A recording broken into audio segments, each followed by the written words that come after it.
Indian సినిమాలు కూడా Oscar వైపు ఆస్కార్ లైట్ మన వైపు కూడా పడుతుంది కాబట్టి ఒకవేళ చెప్తున్నాను ప్రసన్నవదానికి ఆస్కార్ నామినేషన్ అయితే ఏ కేటగిరీలో నామినేట్ అయ్యే ఛాన్స్ ఉంది మేజర్లీ ఒకటి చెప్పండి. అంత ఆలోచించలేదు. అమ్మో అంత టైం పడుతుంది ఆలోచించడానికి.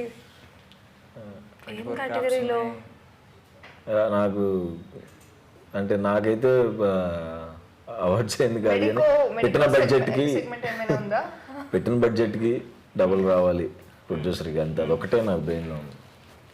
లేదు మీరు ఇది ఆన్సర్ చెప్పట్లేదు, మీరు చెప్పండి. Come on girls. అదే మెడికో రియల్ ప్రాబ్లమ్స్ గురించి ఏదైనా జానర్ ఉంటే దాంట్లో పెట్టేసుకోవచ్చు. ఏంటి జానర్ అలా జానర్ ఉంటే అలా కేటగిరీ అలా ఉంటుందా మీకు? అదే చెప్తున్నా, మీరు ఉన్న కేటగిరీస్ లో చెప్పండి, కొత్త ఆప్షన్స్ తీసుకురండి. కొత్త క్వశ్చన్ ఒకటి తీసుకొచ్చాను. చెప్పండి సుహాస్ గారు. లేడీ పోలీస్ కేటగిరీలో సినిమా ఆడాలి డబ్బులు రావాలి అంతే. లేడీ పోలీస్ అని కేటగిరీ ఉందా ఆస్కర్ లో? ఇదండి లేడీ పోలీస్ అని కేటగిరీ ఉందా? ఉంటే మీరు అదే నేను చెప్పాను కదా, ఉంటే మెడికో జానర్ లో వస్తుందని. మంచిగా చేయాలి, మనకి ఇంకా మంచి మూవీస్ రావాలి అంతే. అంతే, అందరికి ఒక నెక్స్ట్ స్టెప్ ఉండాలి.